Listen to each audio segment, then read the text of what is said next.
बढ़िया जी बढ़िया। कैसे हैं? ठीक हो? बढ़िया। हाँ ठीक जी।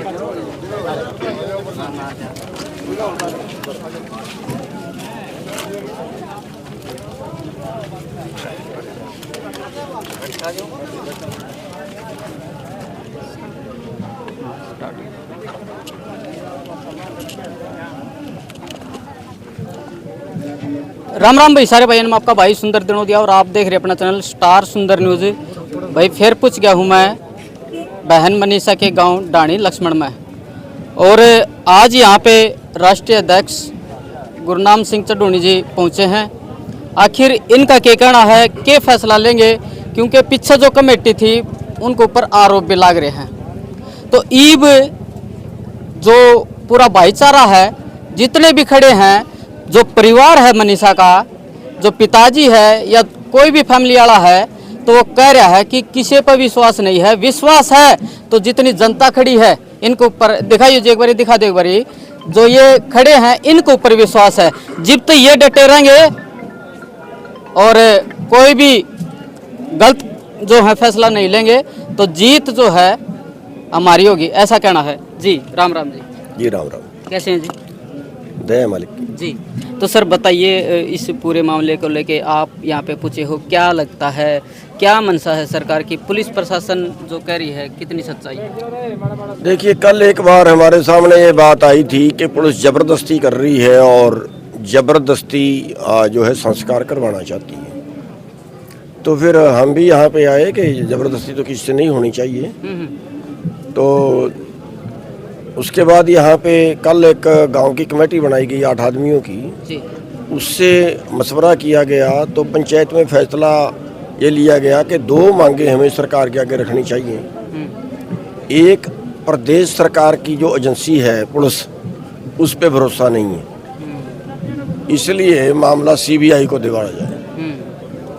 और दूसरी मांग थी कि जो पोस्टमार्टम रिपोर्ट है उसमें पहली में कुछ और दूसरी में कुछ बता रहे हैं, तो वो भी एक अविश्वास की बात हो गई। उसको एम्स से पोस्टमार्टम करवाना जाना चाहिए, दिल्ली से। तो एक मांग तो सरकार ने मान ली थी, लेकिन दूसरी मांग पे उन्होंने ये कहा था कि पोस्टमार्टम जो है वो जो पहले वाले पोस्टमार्टम के जो उसके सैंपल हैं हम वही एम्स में भेज दें। वो हमने नामंजूर कर दिया कि नए सैंपल आप लो। तो फिर उन्होंने बाद में वो मान गए नए सैंपल लेने के लिए, और अब वो डेड बॉडी को लेके एम्स में गए हुए। ठीक है जी। साथ में कौन कौन गया जी उनका?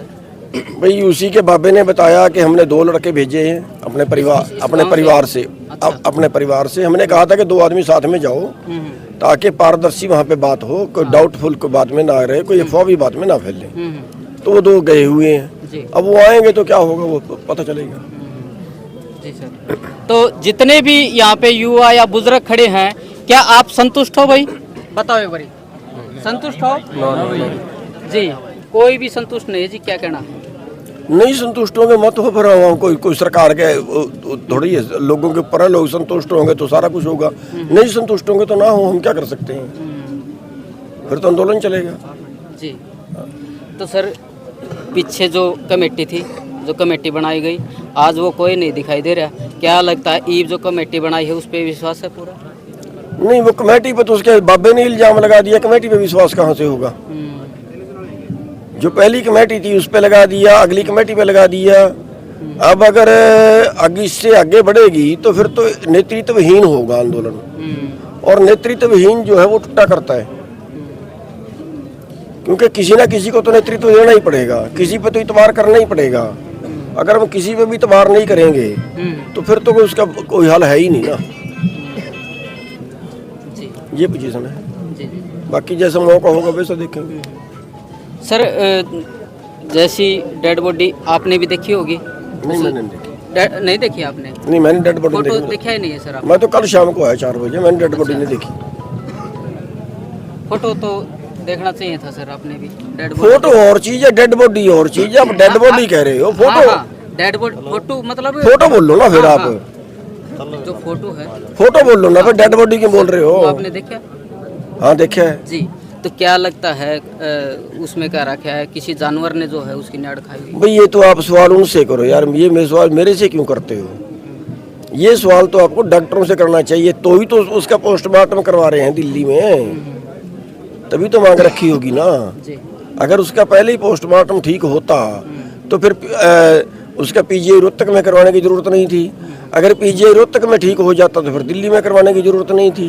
दिल्ली में इसीलिए तो करवा रहे हैं ना कि पहले डाउटफुल है। तो सर सीबीआई की मांग रखी है?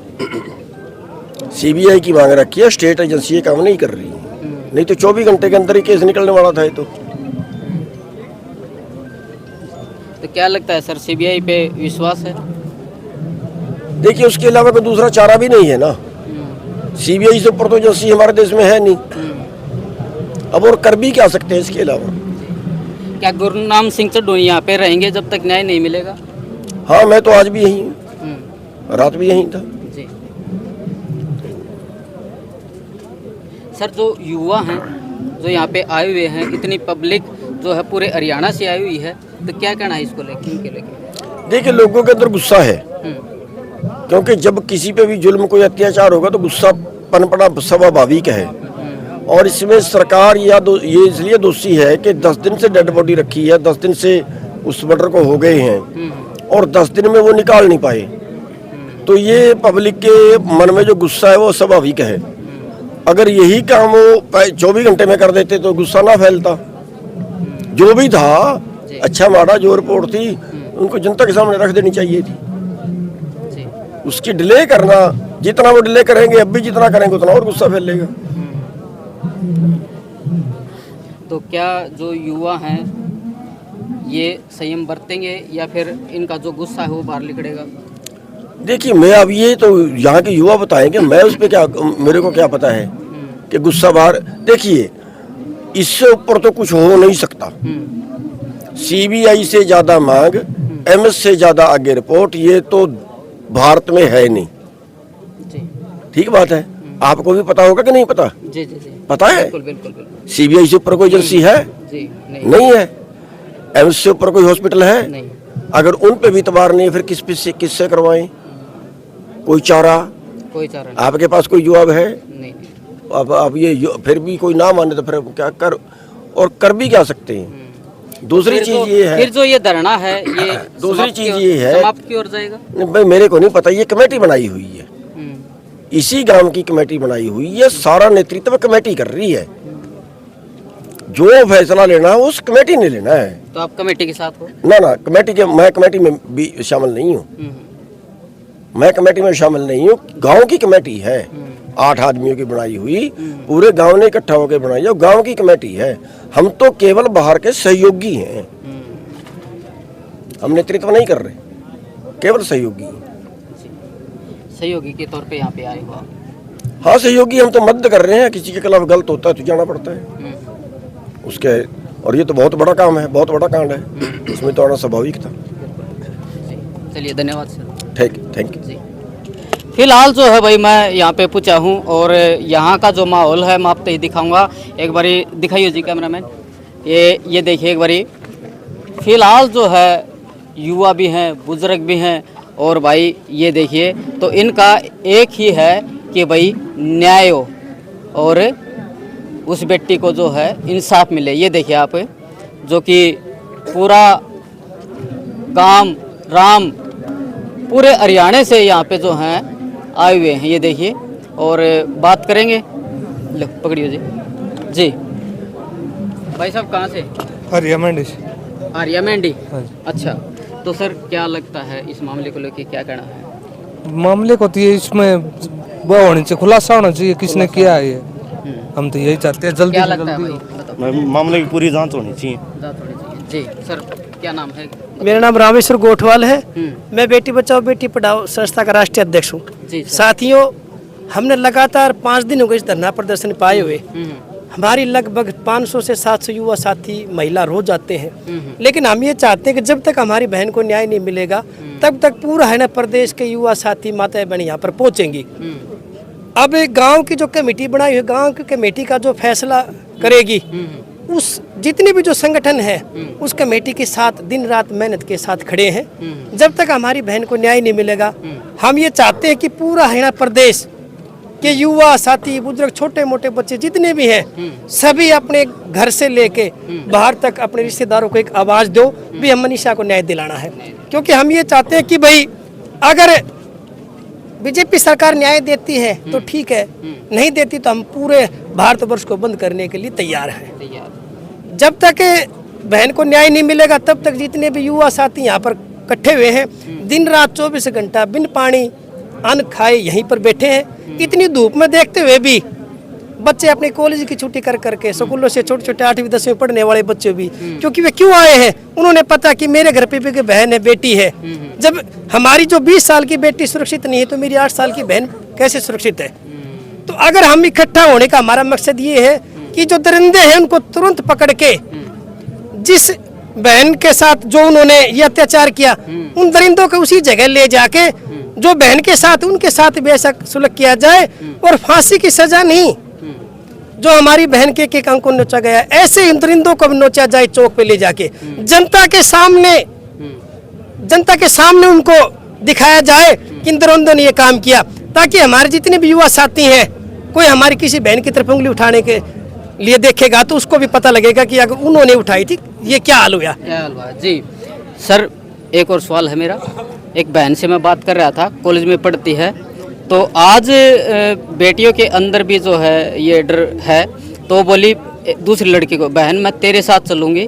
तो इतना डर जो है आज बहन जो पढ़ रही हैं लड़की उनके अंदर हैं, तो क्या संदेश है, क्या कहना ये चाहोगे? कहे अगर किसी को न्याय ना मिले, वैसे भी आप देखते हैं कि ये क्राइम काफ़ी बढ़ रहे हैं, तो अगर किसी को न्याय ना मिले तो फिर लोगों के अंदर ये भय तो बैठ ही जाता है कि अब उसको न्याय नहीं मिला तो अपने आप को भी डर लगना शुरू हो जाता है। स्वाभाविक है तो।